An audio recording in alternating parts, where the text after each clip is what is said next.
She had $800 million and a legal team that billed by the hour. That night, she wore a borrowed coat and sat on a cold stone step with an empty paper cup, not because she had to, but because she needed to know exactly who Owen Merritt was before she changed his life. He was a single father heading to his first date in 3 years. He had no idea the woman shivering outside that restaurant door was the one person who could give him back everything that had been stolen from him. He stopped to buy her coffee. That single act undid everything. What happens when one small act of kindness destroys a 10-year plan and quietly builds something no one expected? 3 years had a way of making ordinary things feel monumental. Owen Merritt had not disappeared from the world, he had simply traded one version of it for another. He ran a small construction outfit now. 4 workers, modest contracts, nothing that made the business section of any newspaper. He paid his bills on time. He picked Nate up from school every afternoon and made dinner most nights from whatever was left in the refrigerator. The boy was thriving, or close enough to it that Owen told himself so on the hard evenings. There had been a different life before this one. Owen had been 26 when he signed on with Vantage Design Group as a senior infrastructure architect, the kind of job that felt, at that age, like the beginning of something large. He was talented, and he knew it, but he wore the knowledge lightly, which was part of what made people want to work with him. He had married Claire the following spring. She was a school teacher, with a laugh that arrived without warning and stayed longer than the joke. When she was diagnosed during her second pregnancy, Owen threw himself into the Kessler project with the specific focus of a man who needs somewhere to put the parts of himself that can't be useful at a hospital. He worked nights, he worked weekends. He worked on a laptop Claire had bought him for his birthday, at a desk in their apartment, while she slept in the next room. The Kessler riverfront proposal was the best thing Owen Merritt had ever built. He knew it the way a craftsman knows when a joint is true, not from pride, but from the quiet certainty of something that fits the way it was designed to fit. He submitted it to Dominic Ashford in the 3rd week of November, 14 months after he started. Dominic had thanked him by email and said very little else. 3 weeks later, Claire was gone. 6 months after that, Owen sat in a conference room and watched Dominic Ashford accept an award for a project that bore no trace of his name. His lawyer had read Clause 7.4 aloud in a voice that carried no editorial opinion. Owen had nodded. He had a 4-year-old at home. He had no money for a legal fight he was told he could not win. He had nothing left to spend on anger. So he folded it away, the design, the work, the 14 months, the laptop still sitting in a box in the closet, and he learned to build smaller things. Mrs. Ellison from next door sat with Nate when Owen had late jobs, and tonight she had arrived at 7 with a foil-wrapped plate of cookies she claimed were for herself, but left on the kitchen counter. Owen had written her a thank-you note he knew she would find embarrassing. That was the world he had built. Small, deliberate, held together with the kind of care that doesn't ask for applause. Lucas Webb had spent 3 weeks working up to the ask. He was the last friend Owen had kept from the old life, the same easy, insistent Lucas who had once talked Owen into every questionable decision of his mid-20s and seemed to believe that continued qualification. "Her name is Madison," he'd said over the phone, with the tone of a man presenting a business proposal. Lifestyle blogger. Nice person. Just dinner. Owen had said no twice and yes once, and here he was. He stood in front of the bathroom mirror that morning and attempted a tie. The last time he'd worn one was at Claire's funeral. He took it off. He left the collar open. Nate approved with a single nod. The tie that didn't happen and the open collar were still on Owen's mind when he turned onto the block where Alderton sat behind its amber windows. The restaurant was not his kind of place, $90 a plate. Cloth napkins folded into unlikely shapes, but Lucas had made the reservation and paid the deposit before Owen could protest. The city pressed in from every direction. Halfway down the block, without thinking about it, Owen slowed. She was seated on the stone step outside the restaurant's entrance, folded into a gray puffer coat that had seen too many winters, a knit hat pulled low, an empty paper cup balanced between her knees. The security guard by the door had positioned himself at an angle that suggested a third warning was already being composed. Owen watched for a moment. Then he turned and walked 30 meters to a street cart, came back with a large coffee and a foil-wrapped sandwich, and sat both down beside her without ceremony. "Cold tonight," he said, "more than the forecast." Then he straightened up and reached for the door. He did not ask her name. He did not wait to be thanked. He did not perform the gesture, he simply did it and moved on, the way a person does when kindness is a reflex rather than a production. What he could not have known, standing there for those 15 seconds, was that the woman beneath the hat was watching him with the focused attention of someone whose job required her to see exactly what people did when they thought no one important was watching. Her name was Giselle Harmon. She was 28 years old and the chief executive of Harmon Capital Group, a real estate investment firm managing a portfolio worth $800 million. She had been sitting on that stone step for 1 hour and 53 minutes. The coat belonged to a prop closet. The phone was tucked inside her sock. She had turned down her assistant's offer to bring a warmer jacket twice. The reason Giselle Harmon was sitting on a cold sidewalk outside a Manhattan restaurant in a borrowed coat was a name she had spent the better part of 8 months building a legal case around: Dominic Ashford. Ashford was the chief executive of Vantage Design Group, a firm that had parlayed a single celebrated project into a decade of lucrative city contracts. That project, the Kessler Riverfront Development, a 3.2-kilometer reimagining of the East River waterfront, had been presented to the city council by Dominic Ashford, with his name on every page of the proposal. It had earned Vantage $120 million in initial contracts, with further consulting fees pushing the total considerably higher over the years that followed. Dominic Ashford had accepted an Urban Design Excellence Award for it. His photograph appeared in architectural journals. His name was attached to the project in every public record. The name Owen Merritt appeared nowhere. Giselle's legal team had found the discrepancy 8 months ago, buried in a backup server archive that Vantage had failed to properly wipe during a routine system migration. The metadata on the original design files was intact. The primary author field read O. Merritt. The timestamp predated Ashford's presentation to the city council by 14 months. 14 months of late nights and personal equipment, and the particular obsessive focus of a man who genuinely believed in what he was building. She had tried twice to contact Owen through intermediaries. Both times, he had gone quiet, not hostile, just unreachable, in the way of a person who has learned that certain doors lead nowhere and has stopped trying them. So she had done what her legal team had strongly advised her not to do, and she had come herself. Not as Giselle Harmon, CEO. As a problem, she needed to understand from the ground up. The problem tonight was Madison Clark. 2 weeks earlier, Giselle's investigators had traced Madison to Dominic Ashford through 3 layers of business connections that were not accidental. Ashford had paid a lifestyle event coordinator $2,000 to introduce Madison to Lucas Webb at a networking event. Lucas, who meant well and understood very little of what was actually happening, had brought Madison to Owen as a favor. Inside Madison's black leather bag, according to the same investigators, was a document Giselle's team had identified as a termination of claims agreement. Owen would receive $15,000 in exchange for permanently waiving any intellectual property claims against Vantage Design Group related to the Kessler project. $15,000, paid once, to close a door that was worth, depending on how the litigation went, something between several $100,000 and several million. Giselle shifted on the stone step. She held the coffee cup Owen had left her and felt the warmth travel up through her palms. She had been watching through the glass since he walked in. The way he pulled Madison's chair before sitting, the way he held his water glass when he listened, the way his shoulders had gone carefully still when Madison said something that landed wrong. She couldn't hear the words. She could read the posture.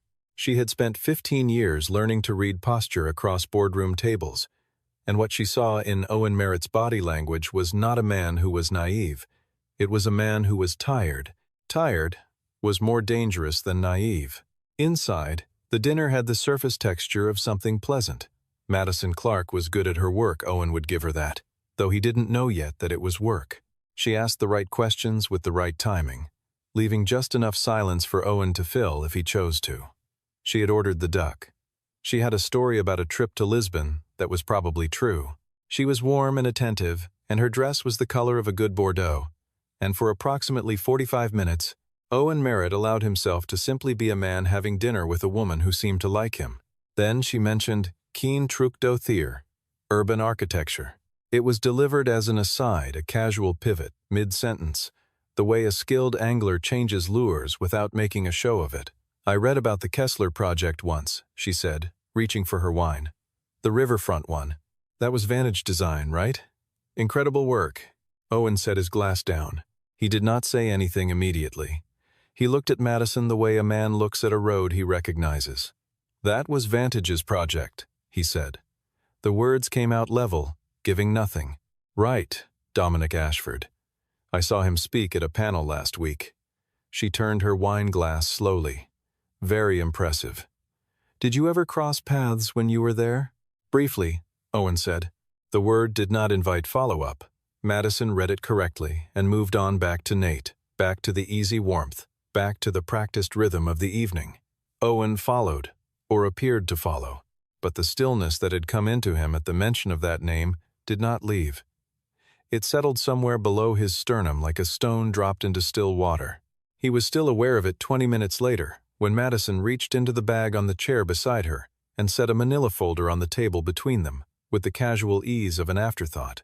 I almost forgot, she said. This is embarrassing to bring up at dinner, but Dominic asked me to pass this along. He said there was a consulting fee from years back that was never properly settled. He just wants to close the file. Owen looked at the folder. He did not touch it. I'm not sure what consulting work he's referring to, Owen said. Madison smiled the smile of someone translating a no into a not yet. It's a pretty simple agreement. Just a formality, really. The amount is $15,000, which he thought might be helpful given. Madison. Owen's voice was quiet, not unkind, not particularly warm either. I read construction contracts for a living. I don't sign anything I haven't had reviewed. The smile held, but something behind it recalibrated. She reached for her phone under the table. The angle of her wrist was wrong, the small downward tilt of attention. Owen noticed it and said nothing. He had spent 3 years building things with his hands, and before that he had spent 14 months designing something that was supposed to last generations. He had learned, somewhere in those years, the difference between a person who is present and a person who is performing presence. He picked up his water glass and waited. Outside on the step, Giselle watched through the amber glass as Madison's posture shifted and Owen went still. She had seen the folder go onto the table. She watched Owen not reach for it. Something unknotted slightly in her chest. Not relief. Not yet. She had read the metadata. She had built the case. But reading a file is not the same as knowing a person, and she had needed to know whether Owen Merritt was the kind of man who would sign something because he was tired and needed the money and had a 7-year-old at home. Some people were. She could not judge them for it. She simply needed to know. He hadn't signed. He hadn't even touched it. She stood up. The door of Alderton's opened, and the security guard looked up and then looked again at the woman walking through it, because something in the angle of her chin and the direction of her eyes communicated, without ambiguity, that she knew exactly where she was going and had not come to be redirected. She walked to the table. Madison saw her first. The color that left her face did not leave. Gradually, it was immediate, the way a screen goes dark. Owen turned in his chair, and what he saw was the woman from the step. Same gray coat, same knit hat, now held in her hand. Hair that had been under that hat all evening. No lipstick, no pretense of any kind. Madison, Giselle said. Her voice was even pitched for the table and not the room. I think we need to talk. I don't know who you are, Madison said. The words were right, but the voice behind them was unsteady. Giselle took her phone from her pocket, the phone she had retrieved from her sock before standing up, because some preparations are worth the indignity, and held the screen toward Madison for 3 seconds. Not toward Owen, toward Madison. Whatever Madison read, there was enough. She pushed back from her chair. I need to make a call, Madison said. The bag stays, Giselle said. And the phone. A pause that lasted longer than it should have. The waiter 2 tables over had stopped moving. Then Madison set her phone on the table and walked toward the back of the restaurant and did not come back. Owen looked at Giselle. Giselle looked at Owen. She pulled out the chair Madison had vacated and sat down in it, as though it were a seat she had reserved. Owen watched this with the expression of a man who has stopped expecting the evening to resemble anything he prepared for. "Who are you?" he asked. "Giselle Harmon, Harmon Capital Group." Owen was quiet for a moment.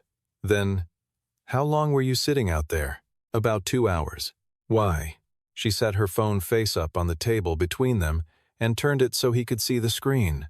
It was a photograph of a document, a legal brief, internally watermarked, the title printed in clean serif type across the top. Kessler Riverfront Original Design Attribution Dispute. Halfway down the page, highlighted in red, was a single line. Primary author, O. Merritt. Owen did not speak. He looked at the screen, and then he looked at the wall behind Giselle's left shoulder, and then he looked back at the screen. "They know," Giselle said. "We know. And the folder on this table," she glanced at it without touching it, "is designed to make sure you can never prove it." He picked up the folder. He opened it to the first page and read the opening clause. His hand, holding the paper, tightened at the knuckles. She gave him the time to read. When he set it down again, he looked at her with an expression she had not anticipated. Not anger, not relief, not the particular combination of vindication and grief that she had expected from someone who had been waiting years for a moment like this. What she saw was something quieter and harder to name, something that had been folded up and stored away for a very long time and was only now, reluctantly, being unfolded. "Tell me what you have," he said. She told him. She spoke without preamble because she respected him enough not to soften it into something easier to digest. Her legal team had recovered the original design files from a decommissioned backup server during Vantage's financial audit, an audit Harmon Capital had initiated as part of a broader fraud investigation into the firm's city contract history. The metadata on the files was unaltered. 14 months of work, time-stamped, attributed. The primary author field had never been changed because whoever managed the server migration had simply not thought to look that deep. Dominic Ashford had used Clause 7.4 of Owen's employment contract as a blanket claim of company ownership over anything produced during his tenure. But Giselle's attorneys had identified a limitation in that clause that Vantage's own lawyers appeared to have overlooked. It applied only to work produced using company resources during company hours. If Owen could demonstrate that the foundational design work had been done at home, on personal equipment, during his own time, which the backup file timestamps strongly suggested the clause was unenforceable. "We have a neighbor," Giselle said, "from your apartment on Crane Street. A man named Walter, retired, 2nd floor. He says you had a light on in your home office most nights, until 2 in the morning during the year before you left Vantage. He remembers because he had insomnia and used to see it from his window." Owen looked at her. "We also have a former roommate from before you were married. And we have timestamp data from the backup server placing the initial design concepts on a Thursday evening, a holiday. Vantage was officially closed. The files were created on a personal laptop, based on the hardware signature in the metadata." Owen was very still. "The original drive," he said. "I still have it. We thought you might. Claire bought it for me." He said the name the way a person says a word in a language they no longer speak daily with the specific care of someone who does not want to mispronounce it. "My wife. She got it the same week I started the Kessler work. Birthday present." Giselle did not fill the silence that followed. She had learned in 15 years of negotiation that the most important thing a person can do in certain moments is absolutely nothing. "What is it that you want from me?" Owen asked finally. "We need the original drive as evidence to complete our fraud case against Vantage. In return, Harmon Capital's legal team will represent you at no cost in a separate intellectual property claim against Dominic Ashford personally and Vantage Design Group as a company. If we win and based on what we have, I believe you would be entitled to a percentage of the project revenue attributed to your design work. The Kessler project has generated approximately $180 million in total contract value over 6 years." Owen let that number sit in the air between them. "They offered me $15,000, he said, not with bitterness, with something closer to a man measuring the distance between 2 points on a map and finding it larger than he remembered. "They offered you $15,000, Giselle confirmed. A couple at the next table was speaking in low voices about something unrelated to any of this. The candle between them bent slightly in a draft from the kitchen. Owen picked up the manila folder and placed it in the center of the table, equidistant from both of them. "You sat outside in the cold for 2 hours," he said. "In a borrowed coat, I'm guessing. You could have sent a lawyer." "I sent lawyers twice. You didn't respond." "I didn't respond because I assumed it was another angle." "I know. That's why I came myself. In disguise. In a coat I borrowed from the prop department." "Yes." Owen looked at her for a long moment. "And the coffee." "The coffee was not part of any strategy," Giselle said. Her voice shifted just slightly, just enough. "That was just cold." Something moved across Owen's face. Not a smile exactly, more like the ghost of one that hadn't decided whether to stay. He reached into his coat pocket. His hand closed around the small red truck, held it for a moment, then released it without taking it out. "I need to call the woman watching my son," he said. "And I need to call my lawyer." "Of course." "Her name is Claire," he said, then stopped. Shook his head once, briefly, the correction arriving before the words did. The woman watching him. "Mrs. Ellison. Her name is Mrs. Ellison." Giselle said nothing. She simply waited, the way you wait for a person to find their footing. In the back of the restaurant, Madison Clark stood in the narrow hallway near the service exit and made a phone call she did not want to make. Dominic Ashford picked up on the second ring. She told Tu Nosuino, t.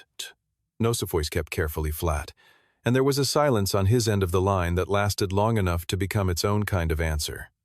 Then he asked her a single question. She told him. Another silence. Then the call ended without a goodbye. At 10 minutes past 10, a different call reached Dominic Ashford's office on the 12th floor of the Vantage building. He had been sitting at his desk since 9, waiting. The number that appeared on his screen was unknown. The voice on the other end belonged to a senior attorney from Harmon Capital's legal division who identified himself by name and firm in the efficient tone of a man who made these calls frequently enough to have refined them to their essential components. The attorney informed Dominic Ashford that Harmon Capital Group had that evening filed formal litigation against Vantage Design Group on charges of municipal contract fraud. A court order had been issued requiring the preservation of all internal documents, digital records, and communications related to the Kessler Riverfront project. Additionally, Harmon Capital's legal team had accepted representation of Owen Merritt in a separate intellectual property claim. Mr. Merritt declined to sign the agreement presented to him this evening, the attorney added. His counsel will be in touch regarding next steps. There was a pause. Then, "Good night, Mr. Ashford." Dominic Ashford sat at his desk for a long time after that. The lights of the city spread out below the 12th floor in their ordinary way, indifferent to what had just changed. Madison did not return to the table. When Owen came back from his phone calls, Giselle was sitting alone with 2 glasses of water and the untouched manila folder. They stayed for another 40 minutes, not celebrating, not performing anything for the room, talking through the practical sequence of what came next. Owen had questions about the litigation timeline. He had questions about custody of the original drive and the chain of evidence.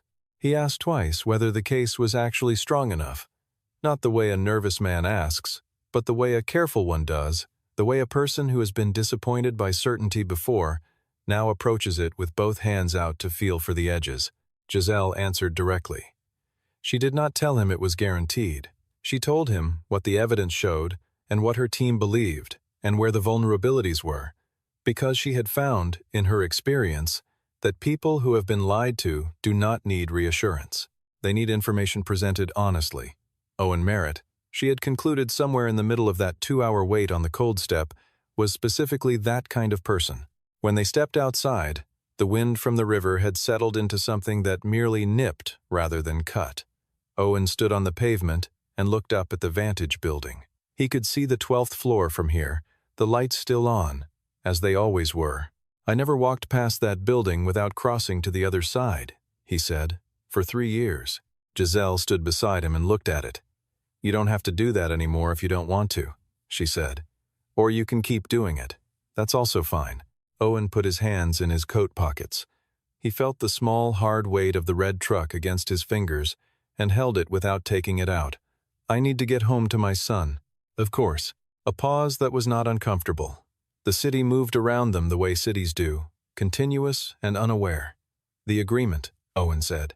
Send it through my lawyer. His name is Ray Kowalski. He does mostly property law, but he'll know what to look at. Giselle nodded. And Giselle. He used her name for the first time, and something in the way he said it acknowledged all the strangeness of the evening without cataloging it. I'm sorry you sat out there in the cold. You should have brought a better coat. It was enough, she said. The coffee was warm. He smiled then, not the ghost of one, but an actual, real smile. The kind that takes you slightly by surprise when it appears on someone who has been carrying weight for a long time. He nodded once. Then he turned and walked toward the parking garage 3 blocks north, hands in his pockets, footsteps unhurried. Giselle watched him go.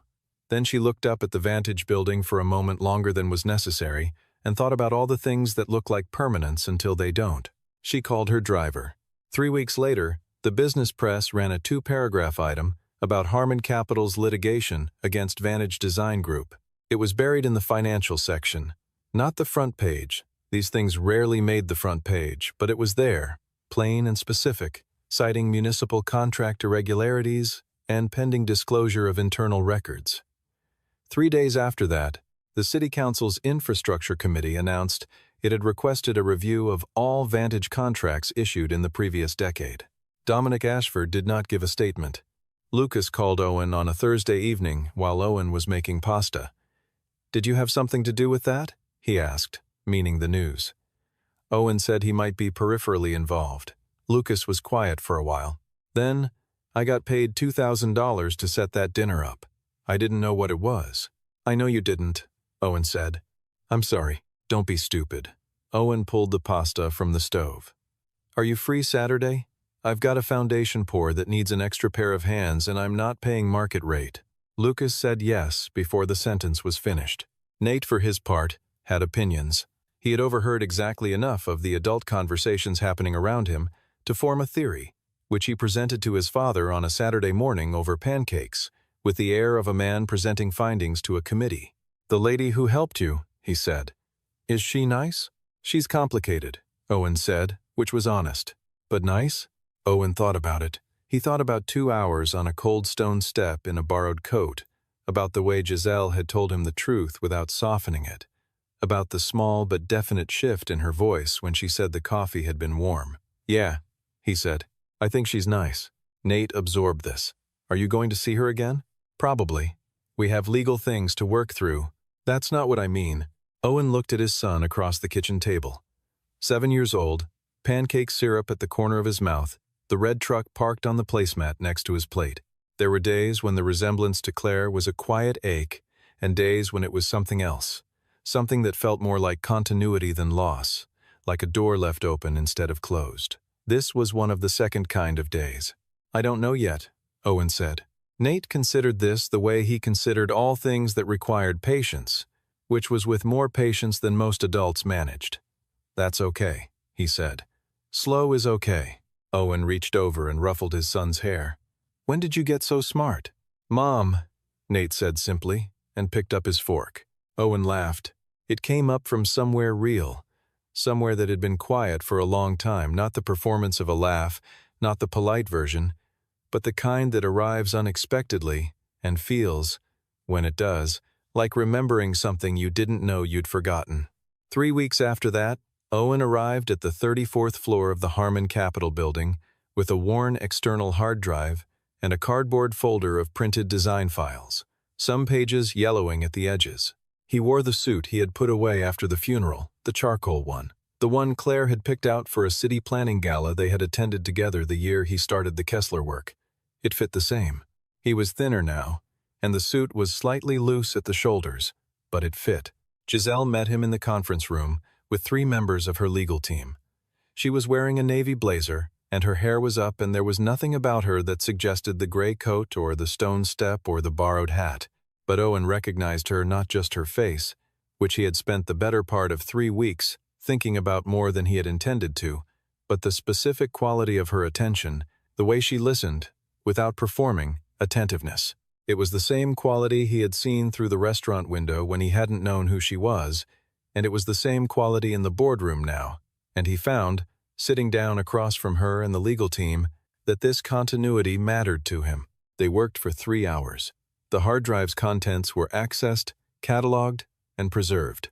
Owen walked the lawyers through the design timeline with the particular precision of a man who had spent several years telling himself none of this mattered, and now found, speaking it aloud, that he had retained every detail. The initial concept sketches, the density algorithm he had built himself, the structural layering system.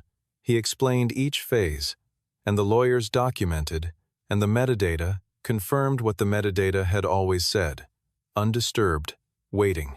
When the formal session broke for lunch, the legal team stepped out into the corridor, and Owen and Giselle were briefly alone in the room, with its floor-to-ceiling windows, and the city spread out below. "You memorized all of that," Giselle said. "Every detail." "I didn't need to memorize it," Owen said. "I built it. You don't forget the things you build." She looked at him with an expression that he was becoming slightly better at reading. "No," she said. "I suppose you don't." "Giselle." He said it the same way he had said it outside the restaurant, with the acknowledgement of something unspoken carried in the two syllables. "The night outside Alderton's. You said you came yourself because you needed to know what kind of person I was before you approached me officially." "Yes. What did you decide?" She was quiet for a moment, in the way she was quiet when she was being careful, which was different from the way she was quiet when she had nothing to say. "I decided," she said, "that you were the kind of person who buys coffee for a stranger on the way to the first date he's had in 3 years, and who doesn't sign a document under pressure even when signing it would have made his life easier in the short term." "That's a fairly low bar for a character reference." "It's not a low bar," Giselle said. "You'd be surprised how rare it is." The legal team came back. The afternoon continued.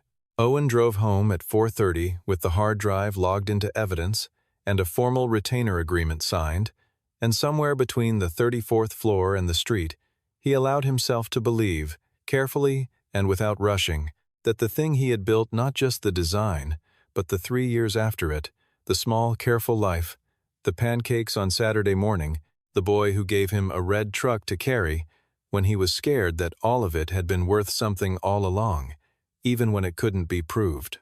He picked Nate up from school at 5. The boy came running across the courtyard with his backpack bouncing and both shoes still tied, which was not always the case, and launched himself into his father's arms, with the full confidence of someone who has never once doubted the arms would be there. "How'd it go?" Nate asked. "Good," Owen said. "Really good?" "Really good." Nate pulled back and looked at him with the assessing expression he had inherited from somewhere and applied to everything. "You look different," he said. "Different how?" The boy thought about it for a moment. "Like you're not carrying something heavy anymore," he said. Then, before Owen could respond to this, he wriggled down and started toward the car. "Can we have tacos?" Owen stood for a second on the sidewalk outside the school, in the late afternoon light, in the suit that still fit, even if it was a little loose. He thought about the hard drive sitting in an evidence vault on the 34th floor. He thought about a woman who had sat in the cold for 2 hours, not because her lawyers told her to, but because she needed to see a thing for herself. He thought about the way Nate had handed him the red truck and said, "Take it with you, in case you get scared," with the total certainty of a 7-year-old who has decided that his father is worth the gesture. The thing about dignity, Owen had come to understand somewhere in those 3 years, was that it did not announce itself. It did not demand to be recognized. It simply remained. Underneath everything, the loss, the exhaustion, the years of letting a certain kind of anger go quiet because Nate needed him steady, it remained the way a well-laid foundation remains, even when the structure above it shifts. You don't know it's there until someone tests the ground. And when they do, and it holds, you understand something you could not have understood any other way. He caught up to his son and took his hand. "Tacos," he said. "Absolutely." They walked to the car in the ordinary light of a Thursday evening, and the city went on around them the way it always did, and neither of them looked back.